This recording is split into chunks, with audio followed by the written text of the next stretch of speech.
এরপর 31 দাগের প্রশ্নটি হলো F x equal two 1/x⁻² × x² এর চরম মান, অর্থাৎ আমাকে ম্যাক্সিমাম বা এক্সট্রিম ভ্যালু নির্ণয় করতে হবে এফ এক্সের।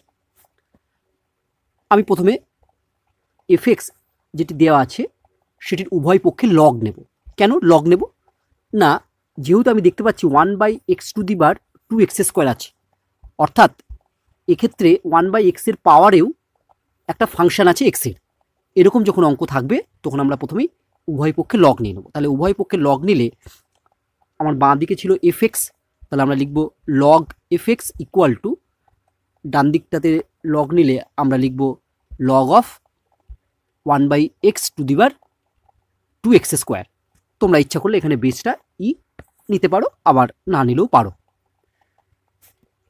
নেক্সট লাইনে আমরা লিখছি ইকুয়াল টু, দেখো লগের নিয়ম অনুযায়ী এই 2x² টার্মটি আগে চলে আসবে, 2x² into log 1/x equal to 2x² into log 1/x। আমরা জানি log a/b equal to log a minus log b।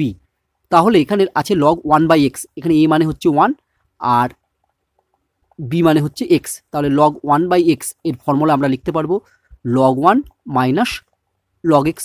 আমরা জানি লগ 1 এর ভ্যালু হচ্ছে 0, তাহলে নেক্সট লাইনে আমরা লিখতে পারবো 2x² into 0 minus log x। এটা থেকে আমরা সিম্পলিফিকেশন করলে পাবো equal to minus 2x² log x। তাহলে আমরা পেয়ে গেলাম, দেখো log of F x equal two minus 2x² log of x। এরপর আমরা কি করব, এই log of F x equal two minus 2x² log x এটাকে আমরা এক্সের সাপেক্ষে ডেরিভেটিভ করব।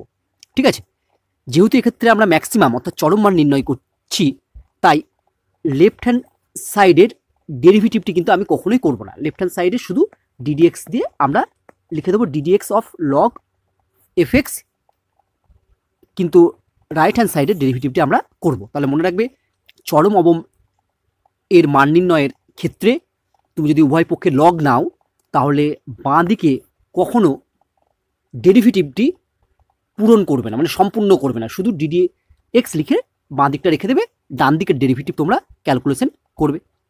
চলো এরপর আমরা নেক্সট পেজে যাই। তাহলে আমরা যদি উভয় পক্ষে ddx নিই তাহলে আমরা পাবো ddx of log f x equal two, এক্ষেত্রে দেখো যেহেতু -2টা কনস্ট্যান্ট, তাহলে আমরা প্রথমে লিখে দিই হচ্ছে -2 into ddx of x² log x। আমি বললাম যে বাঁ দিকে কখনোই ক্যালকুলেশন সম্পূর্ণ করবো না, বাঁ দিকটা যেমন আছে আমরা সেরকমই সবসময় লিখে রেখে দেবো। নেক্সট লাইনে আমরা লিখছি ইকুয়াল টু -2, এটাকে যদি আমরা ইউ ইন্টু ভি এর ফর্মুলা প্রয়োগ করি তাহলে প্রথমে আমরা লিখবো x² লগ x এর ডেরিভেটিভ হচ্ছে ইন্টু 1/x প্লাস এবার বসবে লগ x ইন্টু x² এর ডেরিভেটিভ হচ্ছে 2x। এবার এটাকে যদি আমরা সিম্পলিফিকেশন করি তাহলে দেখো আমরা কি পাচ্ছি equal to -2 into x plus 2x into log x। আমরা জানি যে চরম অবমের ক্ষেত্রে ফার্স্ট ডেরিভেটিভটা শূন্য করতে হয়, অর্থাৎ -2 into x plus 2x into log x এটা ইকুয়াল টু 0 করে এখান থেকে আমরা x এর মান নির্ণয় করব। তাহলে দেখো আমরা লিখছি অতএব এটা ইকুয়াল টু 0, -2 দিয়ে যদি আমি 0কে ভাগ করি তাহলে আমরা নেক্সট লাইনে লিখব x plus 2x into log x equal to 0। এর পরের লাইনে আমরা লিখতে পারি 2x log x equal to -x। এবার দেখো এক্ষেত্রে আমরা উভয় পক্ষ থেকে যদি এক্সটাকে কেটে দিই, এখানে x এর মান হচ্ছে নট ইকুয়াল টু হচ্ছে 0। কেন x এর মান নট ইকুয়াল টু 0? কারণ x এর মান যদি 0 হয়ে যায় তাহলে কি হবে, দেখো x এর মান হচ্ছে যদি আমি 0 হয় তাহলে দেখো এখানে হয়ে যাবে 1/0। 1/0 মানে কি আনডিফাইন ফাংশনটা, তাই এখানে x হচ্ছে নট ইকুয়াল টু 0, তাই আমরা উভয় পক্ষ থেকে এক্সটাকে কেটে দিতে পারি। তাহলে উভয় পক্ষ থেকে এক্সকে বাদ দিলে আমরা লিখতে পারবো this implies 2 log x equal to -1। এর পরের লাইনে লিখবো log x ইকুয়াল টু -1/2। চলো নেক্সট পেজে যাই, তাহলে আমরা লিখছি log x ইকুয়াল টু -1/2।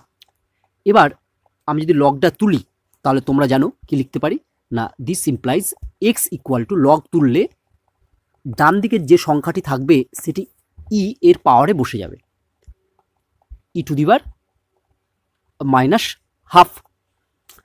আরেকটা জিনিস মনে রাখতে পারো, কারণ এখানে যেহেতু বেসটা আমার ই ছিল আমি লিখিনি, তার জন্যই লগ তুললে এক্স ইকুয়াল টু লেখা যাবে এই এর পাওয়ারে এই মাইনাস হাফটি বসে যাবে। নেক্সট লাইনে আমরা লিখবো implies x equal two 1/e⁻²। Next লাইনে আমরা লিখছি এক্স ইকুয়াল টু 1/√e। যেহেতু এক্ষেত্রে এক্স এর একটি মাত্রই মান বেরোলো, তাই আমরা কিন্তু এক্ষেত্রে ডবল ডেরিভেটিভটি নির্ণয় আর করবো না, বা ডবল ডেরিভেটিভটি টেস্ট করতে যাব না। কারণ এক্ষেত্রে দেখো প্রশ্নে আমাকে যে চরম অবম নির্ণয় করতে বলেছে, হ্যাঁ, সেক্ষেত্রে যে মানগুলো দেওয়া আছে সেখানে কোনোটিই নয়, এরকম কোনো অপশন নেই। তাই আমরা যেহেতু এক্স এর মান এখানে একটা মান বেরিয়েছে, তাই আমরা ডবল ডেরিভেটিভের যে টেস্ট আছে চরম অবমের জন্য সেটি আমরা কখনোই করব না, কারণ সময় বেশি লেগে যাবে। এরপরের লাইনে দেখো আমরা কি লিখছি, যেহেতু এফ এক্স ইকুয়াল টু এটা দেওয়া আছে, তাই এক্স এর মান আমি এক্ষেত্রে 1/e যদি বসিয়ে দিই তাহলে পাবো, অতএব এফ অফ 1/e নয়, সরি, এক্স এর মান যদি আমি 1/√e বসাই তাহলে হচ্ছে F of 1/√e equal to, আমরা কি লিখতে পারবো দেখো, এখানে যদি এক্স এর জায়গায় 1/√e বসাই তাহলে হয়ে যাবে হচ্ছে √e to the bar 2 into x square আছে, তাহলে 1/√e তার স্কোয়ার করলে হবে 1/e ইকুয়াল টু, দেখো √e এর পরিবর্তে আমরা লিখতে পারি e টু দি বার হাফ, আর পাওয়ারে থাকলো 2/e। এখানে দেখো এই 2 আর এই 2টা কেটে যাবে, 2 কেটে গেলে আমরা থাকবে হচ্ছে e to the bar 1/e। এটাকে আমরা লিখতে পারি এরকম। তাহলে এটাই আমার হচ্ছে অ্যান্সার। তাহলে দেখি সঠিক উত্তর কোনটি। না, দেখো এক্ষেত্রে সঠিক উত্তর হলো আমার বি। তোমরা পারলে এই অঙ্কটির উত্তরটা মনে রাখবে, কারণ পরীক্ষার হলে এত বড় অঙ্ক করতে যাওয়ার সময় সাপেক্ষ।